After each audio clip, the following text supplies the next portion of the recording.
So this is our standing barbell overhead press. This is an advanced variation, and you definitely will need to make sure you have great mobility in your shoulders. If you don't, make sure you find our video where we show you all those mobility drills.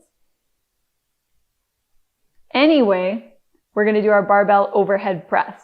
So first, Jess needs to make sure she's got a solid core position.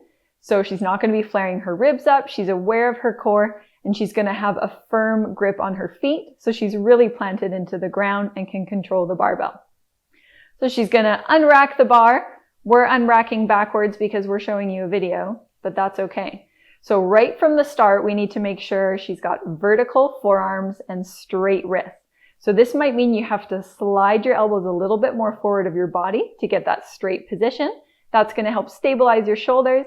And then as Jess goes into her press, she's going to be working that vertical position all the way through. So she's reaching her shoulder blades up as she goes up, but without shrugging to get to the top. And then she's sliding her shoulder blades down as that barbell comes down. This way she has really good control of that barbell the whole way up and the whole way down. So this is an at-home variation of an overhead press that you can do just with your simple household everyday broom and a little band here. So we're going to take the bottom off of the broom, throw it away, and we're going to feed the broom through the band. So we have a band around a broom, and it's a band and a broom. So now we're stepping on the band to create tension, and then we're going to start doing our overhead press from here. All our same rules apply. So we want vertical forearms, straight wrists, core is tight, and then working into that full range of motion at the top without arching the back, without sticking the ribs out, without doing anything weird and unsafe and creepy. And then we can just bring our barbell to the home. Work it. This is our 2-object press at home. Jess is locked and loaded with some interesting household finds. So if you have things at home, you can do an overhead press.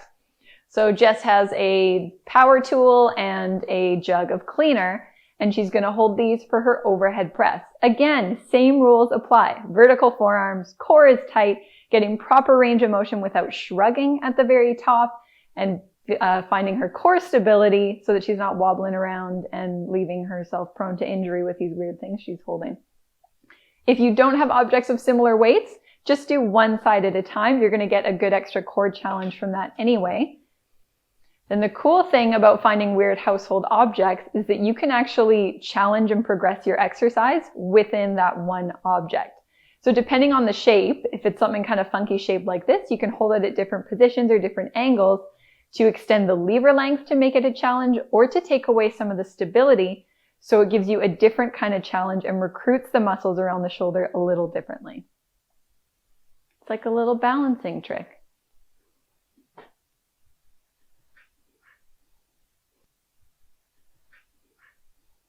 Here's our bottoms up jug press. There's a lot of instability going on here. So even though this isn't a super heavy object, it's a really great way that Jess can build on her shoulder strength and mobility. Because when we're working into a range of motion we're not used to working into and challenging the strength there, it's going to build real mobility that lasts versus just a mobility that we stretch ourselves into and never actually build strength into. This is another household object that you can use for your overhead presses. We've all got tote bags lying around because right now we're not allowed to bring them into stores, so you got to do something with them. So you can put as many or as few things in you want into your cat bag or dog bag or whatever bag it is to adjust the intensity. So that's kind of the handy thing about using a tote bag. So same rules apply. Vertical forearm, shoulder is packed, abs are on, and Jess is in a half kneeling position, which is going to challenge her hip stability a little bit more. And here we go into her press. I would like to see her grip on that bag a little bit, even though it's kind of a funny handle. We still want good stability right from our fingers down to our toes through our press. The cool thing is with the tote bag, it's going to wiggle and hang a little bit. So this is going to challenge our stability a little bit more, kind of similarly to how a kettlebell would, where it's going to cause the muscles around the rotator cuff to fire on to bring stability and better grip, holding onto the humerus, which is the arm bone. Ooh, and you can flip it around, find the position that challenges you more or that lets you get better form. You want to make sure that whatever challenge you're finding, you can really own your form with it so that we're always building good strength and helpful strength. Thank you so much for tuning in. Make sure you try out those amazing overhead press variations, and we'll give you some new content next week. Yeah. And then, of course, make sure to like, share, subscribe, ring the bell, follow us on social media, Twitter, Facebook, Instagram. We do fun stuff on there. And then Patreon, of course, is where you can get all kinds of cool stuff from us, great content, programs, exercise videos that are more than these. And thank you for watching, and we'll see you next week.